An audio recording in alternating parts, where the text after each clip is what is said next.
নমস্কার বন্ধুরা, welcome to my video. কেমন আছেন সবাই? আজকে আমি কাতলা মাছের তেল দিয়ে দুই রকমের রেসিপি করছি। মাছের তেল খাওয়া খুবই ভালো আমাদের স্বাস্থ্যের পক্ষে। এর মধ্যে ওমেগা 3 ফ্যাটি অ্যাসিড থাকে, যা আমাদের স্বাস্থ্যের পক্ষে খুবই ভালো। কাতলা মাছ কিনলে দেখবেন তার সাথে অনেক তেল দিয়ে দেয় দোকানদার, তো সেই তেল দিয়ে অনেক রেসিপি করা যায়। আজকে আমি কাঁকরোলের রেসিপি আর করলার রেসিপি করছি। কাঁকরোলটা ভালো করে কেটে ধুয়ে ঝুড়িতে দিয়ে জল ঝরিয়ে নিতে হবে। কড়াইতে সামান্য তেল দিয়েছি, তার মধ্যে পেঁয়াজ দিয়ে দিলাম। বাইরের তেল খুব কম ব্যবহার করব। মাছের তেল দিয়ে দিলাম। দেখুন কত তেল বেড়ে গেছে। এর মধ্যে এবার আমি লবণ হলুদ দিয়ে দেব।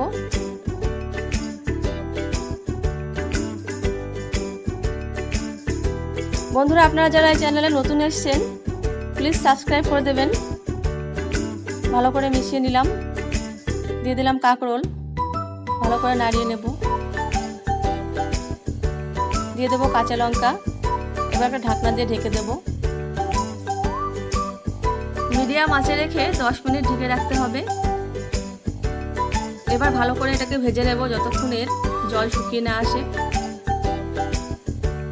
মাছের তেল আমাদের হার্ট ভালো রাখে, তাই নিয়মিত তেলযুক্ত মাছ খাওয়া খুব ভালো।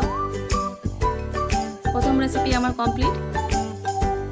এবার দ্বিতীয় রেসিপির জন্য করলা নিয়ে নিয়েছি। নিয়ে নেব আলু। করলার থেকে আলুর পরিমাণটা একটু বেশি নিয়েছি, তাহলে বাচ্চারা একটু ভালো খায়। ভালো করে কেটে ধুয়ে ঝুড়িতে রেখে জল ঝরিয়ে নিয়েছি। ফোড়নে দিলাম সর্ষে আর শুকনো লঙ্কা। খুব সামান্য তেল ব্যবহার করেছি।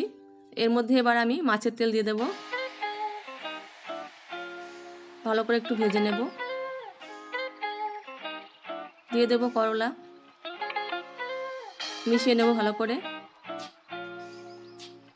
ভালো করে এর গায়ে তেল লেগে গেলে এর মধ্যে এবার আমি লবণ আর হলুদ দেব।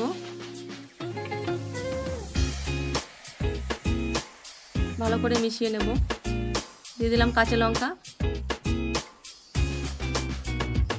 এবার ঢাকনা দিয়ে ঢেকে রাখবো 10 মিনিট। ঢাকনা খুলে এবারে জল শুকানো পর্যন্ত ভালো করে নাড়িয়ে চাড়িয়ে ভেজে নিতে হবে।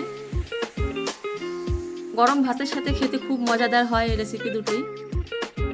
বাচ্চারা ভীষণ ভালোবাসে। বন্ধুরা, রেসিপি দুটো কেমন হলো আমাকে কমেন্টে প্লিজ জানাবেন। ভালো লাগলে লাইক শেয়ার করবেন। সবাই ভালো থাকবেন। Thank you.